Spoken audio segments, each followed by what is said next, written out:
tonight requested for time. We started late. And so I'm going to be short and sweet. Comrades, tonight I'm here to give support to Samantha Marshall.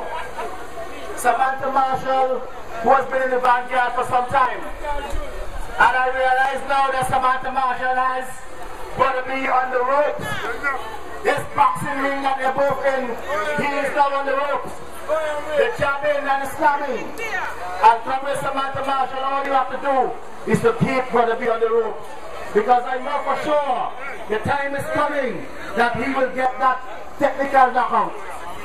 This time around, it will be you, Samantha Marshall. I think the time has come also for other people to realize that he has not done enough to convince the people of this constituency. Therefore, fresh blood must be brought to the fore. And the people of this country, the young people of this country, and in particular, Bolans and the surrounding areas that you represent, will be better off with your candidacy and your type of representation. So when the time comes, I'm telling you, the people, make sure that Samantha Marshall gets the nod on election day. And it's not too far off.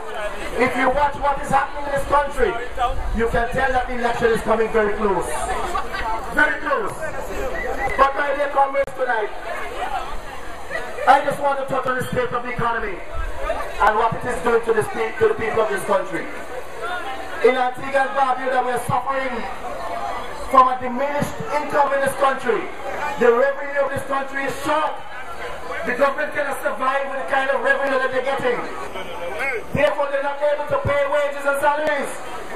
They cannot contribute to social security, medical benefit, the education levy. And I said to you in this country that, look here, anybody who was born in 1950 and upwards, the time is now for you to become pensionable and to get social security. You know what is going to happen? You may find yourselves over the next 2 months lining up at the social security waiting for a check because the government cannot pay in. And the revenue of this country is not there to sustain the social services. Social security, medical benefits, the clinics around Antigua and Barbuda, they're all hampered because they cannot pay. The treasury cannot take it. And so, my dear comrades, it is incumbent upon us to continue to fight in this country, to return Labour to power, and to return Lester Bird and his team at the helm of this country so that they restore Antigua and Barbuda again to prosperity. That must be done. And tonight, my dear comrades, once again, I would like to say to you also that you heard Comrade Percy tonight that there's a problem really at the social security. It is so. It is so. Because the very pensioners who built this country may not be able to get their pension checks. They may not be able to get their pension checks. And they're bringing now a new law into being to top up the treasury. So they're penalizing you, the people of this country. They're penalizing the workers of this country. The very workers who they're now depending upon to tax them more. Do you know it sooner or later, from the 1st of next month, that you, the workers in this country, will be called upon to pay on the benefits that you receive? The benefits you receive. If you get a traveling allowance, you will have to pay income tax on that traveling. Anything over $3,000, you don't have to pay by the month. It could even be added up by the year.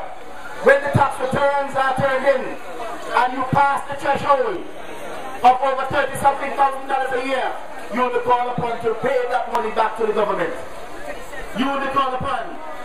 In Antigua and Barbuda right now, a lot of persons don't have money to do that for things.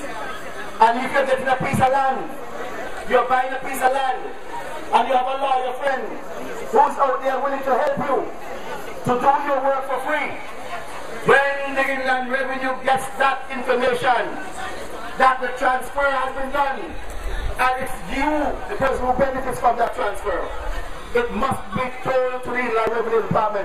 It must be declared, and you will pay on the value of the service the lawyer gives you free.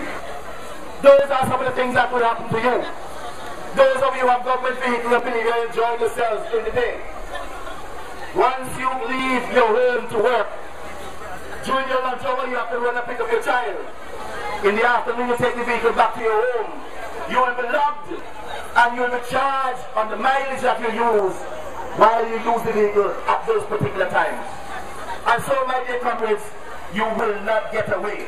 And these taxis are only there to do one thing, is to provide revenue for the government to use so they can at least make themselves ready for the next election. Doing things here, doing things there.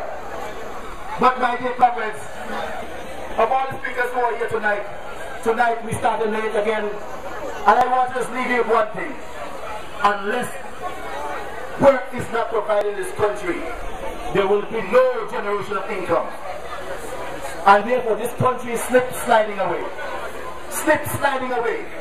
Sooner or later, we will not be able to survive in this country if we do not take that stand and get behind the members of Labour, the leadership of Labour, Governor Lester Brown and Gaston Brown and all the others, Governor Maureen Joseph and Tico Lake, Governor Robin Yearwood and Chet Green, all of them, to make sure that Labour gets back into office. And you must do so, knowing fully well that this time around it will be Labour all the way. And let me end by saying, Professor Samantha Marshall must be given full support to remove Brother B. You deserve better in this community. Thank you very much.